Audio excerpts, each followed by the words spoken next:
before we get to... There's loads to talk about what's being announced about immigration. Keir Starmer saying reform are racist, the Chancellor's speech. But there's been loads of pressure on Keir Starmer in the last few days, badly in the polls, being challenged by Andy Burnham. What is the mood there in Liverpool about the Prime Minister? Is he getting support? Is he under pressure? What are the private conversations you are picking up about the direction the government's taking? I think people here, if there's a consensus, I know thousands of people, if you get a consensus, I would say in that Labour family, they're disappointed and frustrated. And I think he's got to raise his game. I don't think he's going to be challenged at this conference, but if he hasn't improved his and the party's standing next year, it could be very different, because they got that thumping majority and it's all gone wrong. And the buck does stop at the top. That's how it should be. Andy Burnham, I think, again, if there's a consensus, they think the Greater Manchester Mayor, the King of the North, went too far ahead of this conference in issuing his challenges. You could see he was not giving any interviews when he arrived yesterday, because he gave so many before he came. Because in truth, you get cabinet ministers who are handling daily problems. Then come on, Andy, you know you can't do half the things you now say you would. And then Labour Party members as well. Many of them are taking time off work. They're paying for expensive hotels to be here. They want to rub shoulders with, don't laugh, their political heroes who they can get selfies with and they can listen to. They don't want somebody coming in to try and depose the Prime Minister and foist himself on them as a new leader. You know what I think the mood, what I pick up, I mean, people have different conversations with Kevin to me because they see me as, oh, Tory boy, what are you doing here causing trouble? Yes, of course I am. But there is a sense of frustration that this is just 14 months after that historic landslide victory for Labour, albeit on a very small share of the vote, but an extraordinary big margin of victory. The Tory party eviscerated, they're still out of the picture. And this sense of how are we in this position where there was a poll at the weekend showing that Keir Starmer is now the most unpopular Prime Minister since records began, going back to when Ipsos were first doing polls in 1977. That's what people keep saying. How did we get it so badly wrong so quickly? And I think some people are worrying, is it possible for the Prime Minister to turn it round? The talk is of somebody who isn't here. It's Nigel Farage. That's right. Of Reform. It will be the same in Manchester next week at the Conservative Party. He's casting a long shadow over them because he's all of a sudden shot ahead in the polls. And here, you get some people who are just so dismayed, they think they're going to hell in a handcart and it can't be turned round. Then you get more, and I would suggest the majority, who think, right, how do we beat him? How do we turn it round? And they know some of it is on the whole question of borders, migration, but they know a lot is tackling multiple deprivation. The people who support him have kind of given up hope because governments have either left them behind or kept them behind for so long. And the Prime Minister keeps talking about delivery. It's got to be a bit more than that. You've sort of got to win. You've got to win hearts as well as minds. You've got to really just connect with people emotionally. You've got to have a story to tell. And there seems to be a gaping hole where the Labour Party story, that has to be compelling, has to be in primary colours, really vivid.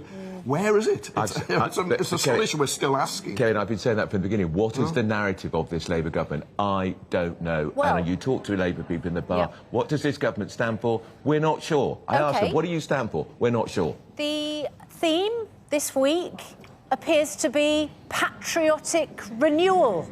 And that's supposed to get hearts sort of soaring. But I wonder, Andrew, whether Labour voters might be forgiven for being a bit confused, because your paper this morning says that the Prime Minister says you're racist if you're worried about immigration, because he referred to a reform policy on reforming the indefinite leave to remain as racist.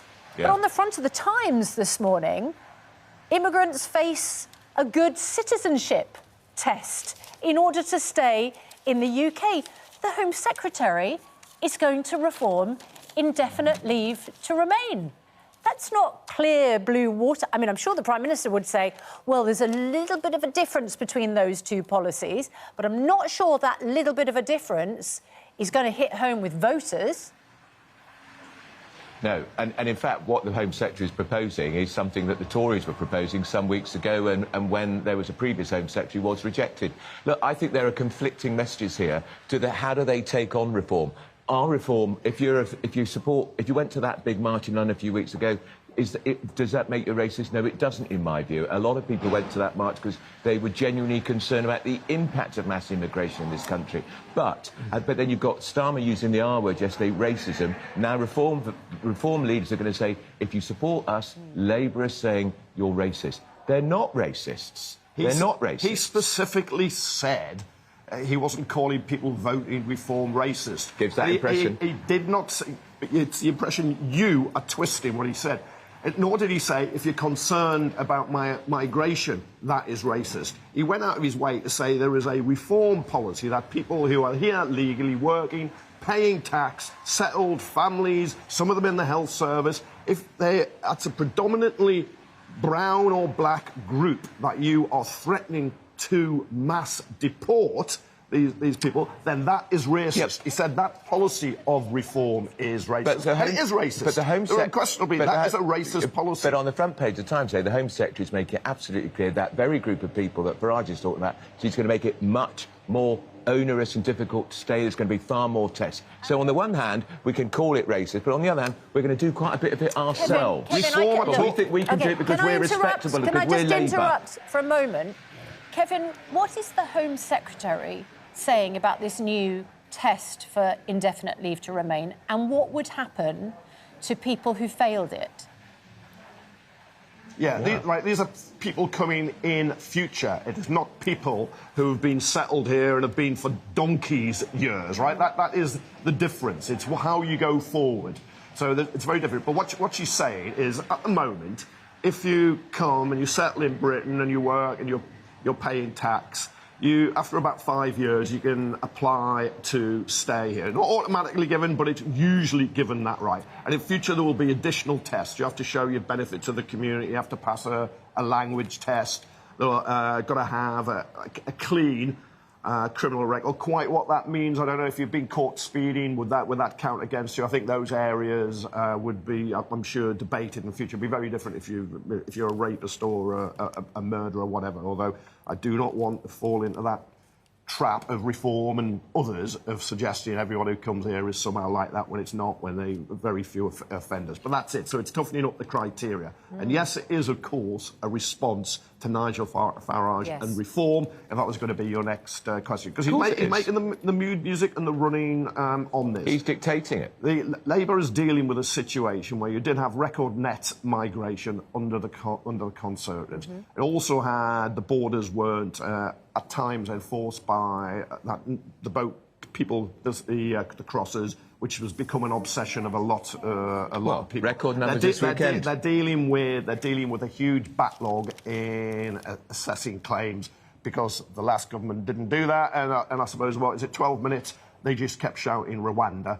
And that was it. They didn't deal with the system, so they're trying to deal with that mess. And there is a lot of unease about toughening the criteria here and wondering whether it will be fairly applied and where does it lead. And if you fight Farage on his own territory, will you always lose? Should you have a more principled campaign, take him on that way? There's a lot of debate on that. If you're going to ask that as well, Susanna. Andrew, actually, what I was going to ask, following on from all of that, because they're very clearly taking reform on, and, people will hear a crackdown on immigration at the same time as a crackdown on immigration apparently is racist and may be confused. But at the same time, we have our reporter Jonathan Swain is in Derby today, where an operation is underway to remove dozens of flags in public places. So this is taking down these St George and Union flags. I mean, this again is going to confuse people because patriotic renewal seems to be, raise the flag and be proud of your country. And I'm sure there will be people who have hoisted those flags who feel proud of their country. And there may be people who've hoisted those flags who are racist. But again, it's quite, it's quite bold to sort of say that every one of those flags is offensive and intimidating. And it's politically crackers. It's outrageous, isn't it, actually, to take these flags down? It's outrageous. Well, it depends where they are. If people want to put up the Union flag, it's the national flag. If they want to put the flag of St George, we're in England, what's wrong with it? If you want to put up the Saltire in Scotland, what's wrong with that? Why can't we be proud of the flag? Why is it now deemed by certain left-wing Labour councils we've got to take them down because you must be racist? It's outrageous. And it's completely contradicting the message he's trying to project here, where I can see signs Renew Britain here, talking about patriotism. He used the word patriotism yesterday. It's patriotic to fly the flag. Reform councils have said you can't put flags in certain places too. If you want to put a flag in your window, fine. If it's all about pride, that's great. If it's about provocation and prejudice, then that's wrong. But you can't put flags willy-nilly on lampposts or any public buildings. Why not? Why? Because would you be happy for lots of Palestinian flags all over lampposts and they stay? There's Palestinian flags all over London. Have you not noticed them? But they're not. They got taken down in Tower Hamlets in East London after a while, and they were up on lampposts. The Palestinian flag isn't the national flag. It can't. You know. What's wrong with the national flag being fluttering from a lamppost? I've no problem with it. Really? No. I bet you would if it was outside your house. Right, I'm going to put one up. Go on, then. And then I'll ring the council and say, that Tory boy's broken the law. I'm going to put one up. It's not why is it breaking the law? He's broken the law. It's outrageous. It's outrageous. Because you'd have all sorts of lampposts on public buildings. I mean, if you get a flagpole in your garden, fine. That's what you want. Do it. Put it in your window. I love it during the football, when we have cars going around and you have the flag of St George. I'm sure it happens in Wales, Scotland, Northern Ireland too. Or actually, Northern Ireland doesn't have a flag. I do recall that when there was one of your Labour mates. Scotland, Wales. Multi-flag of St George. Lost their job over it. Flags of St George flying from cars. That's great. But there's no doubt in some areas, and it was what Operation Raise the Colours. That's a military term. Some of the people who are behind putting those flags are being very, very provocative in communities. And I think that's unacceptable. Yeah, if it's pride, love of your country, fine. If you're trying to express how do you know the difference? Fear to other people, then that's not fine. How do you know the motive? Well, if you just talk to some of the people who are doing it, you would have found out pretty quickly. Can I take you to the economy and the link to migration? Because we've got the Chancellor, Rachel Reeves, on the programme this morning. She's also speaking alongside Shabana Mahmood at the conference today. On Friday, we had the Prime Minister saying the left has been too soft on immigration, not taken people's concerns seriously, criticising Boris Johnson for huge rise in immigration after the pandemic. But you then have, on Saturday, on the front of the Times, Rachel Reeves, in her big conference interview, saying Britain needs to sign an ambitious migration deal with the EU to allow young Europeans to live and work here, bolstering economic growth and reducing the need for tax rises in the budget. And, you know, again, isn't there a mixed message here?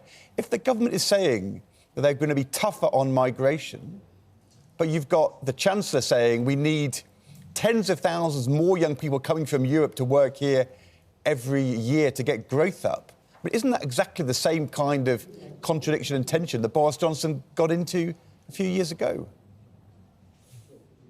Well, you see all the economic forecasts and calculations by the Office for Budget Responsibility, and you see migrants have been coming to Britain and more than paying their way in power and economic growth, and you've got to accept that. We have British people going to work abroad. You have people coming to work in Britain, and as for young people, we have deals with South Korea and New Zealand and Australia. They're essentially exchanges. But then we ripped up the one we had with the rest of Europe, which is mad. There'll be British young people going to work and study abroad and benefit from that. Yeah.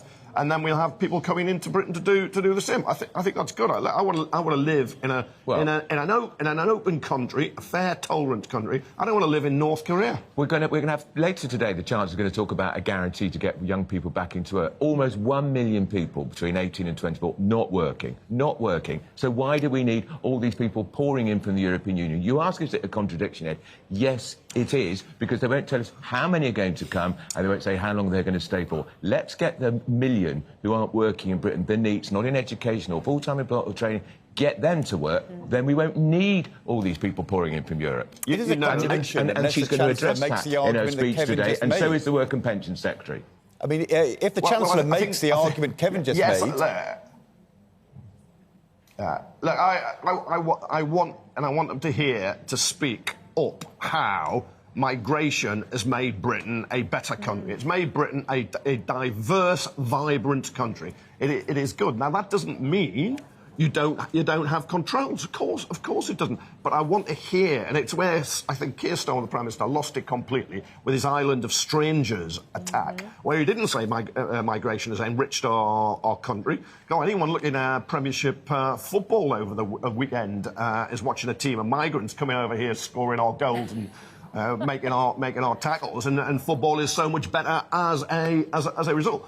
But I always want to hear the case for migration first, and then you say, yes, of course, I understand why you operate a border. Look, it's a national economy. You need some controls. That's absolutely fine. But you want to get it the right way around. I think a lot of Labour voters will be disappointed that the message has got negative on migration, and that there isn't a more positive counteracting of the reform message. It just seems to be reform light, I think, for a lot of voters. But I just want to ask you about something else. Sorry, Kevin, I just wanted to ask you about something else. Because, of course, the Chancellor is going to be, as Ed says, Chancellor on our programme, 8:30 this morning. Yesterday, the Prime Minister was asked about one of his cast iron pledges, VAT. Can he rule out raising VAT? OK, most people, Andrew, listening to that, would think the manifesto stands. What does the manifesto stands actually mean? And when the Prime Minister says, I can't be clearer than that, could he be clearer? Yes, he could. He could have specifically said, I guarantee we will not raise VAT. That's what he could have said. And as for the manifesto stands, let's just remind people about taxes and working people. They whacked up national insurance on employers who were working people. That was a complete breach of the manifesto. So I think his guarantee yesterday doesn't mean very much. Kevin? I'd be very worried. It could have been clear. Right, the clearest way would be we are not raising VAT, right? He's agreeing with me. No. Shock horror. Look, I'm just being objective. You're agreeing. You're the stop clock right twice a day. We decided Trump wasn't last week, but you can be this morning. No, he could have been clearer. Now, it's whether they are looking at extending VAT to goods and services that are not currently VAT rated. It's whether they're looking at... I don't know, but I just wonder that formulation he used. Now, George Osborne, when he was the Tory Chancellor, got into all sorts of trouble. Remember the pasty tax? And that was where he's going to apply it to certain takeaway foods which aren't currently VAT hit. But I don't know. They've boxed themselves in. The big tax income for the government is income tax, national insurance, and VAT. And they've said they won't put up the rates on working people. So I don't know. She's got a huge problem, and I realise I'm not the box office person now because I think I could hear the Chancellor herself go by. Yes, I think we just saw her in the back of your camera shot. We heard her say that blooming Maguire. That blooming Maguire. What's he on about now? She gives me very frosty looks now, and since I criticised her abolishing the winter fuel allowance and not buying into it immediately. She kind of pulled the wool over a lot of people's eyes. I think it was only really wealthy people who were going to lose it. It was quite apparent quickly that people on small occupational pensions were going to lose their up to £300. She always says to me, Tory boy, you're being horrible about my government. I say no more than normal. Can we ask a bit about this GP appointment story? GPs, apparently, according to the Telegraph this morning, threatening to go on strike if the NHS makes it too easy for patients to get an appointment. The British Medical Association says it will take industrial action if the government goes ahead with plans to improve access to online booking. I can't believe it. I can't believe it. It's How can GPs go on strike? It's jaw-dropping. Over enabling patients to go online to book an appointment and avoid that logjam, which the health secretary always refers to, the 8:30 logjam, when you're trying to call the surgery and you're told you are number 450th in the queue.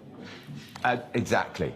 And everybody watching your programmes, Anna, knows that experience, and I think this is outrageous. The BMA have now got industrial action in their blood. They cause chaos under the Tories, and I thought it was all going to stop under a Labour government, which is apparently spending records amount of money on NHS.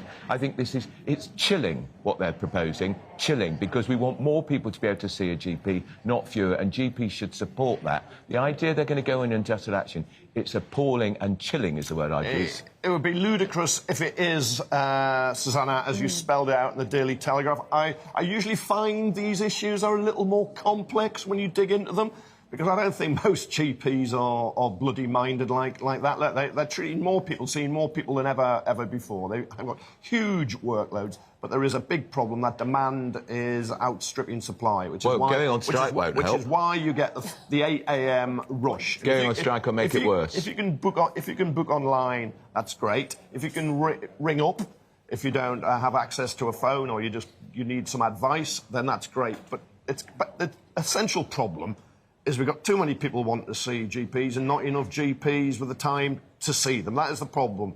And if the government's going to change how bookings are, you're going to have to take family doctors along with you. But at the same time, you've got to accept that they're under enormous pressure now and they don't want to just be completely bombarded. So have a good day in Liverpool today, the first full day of the conference. What are both of you looking forward to? What's going to be the most exciting moment of your day at the Labour Party conference? Going to bed tonight. No, I think it'll be...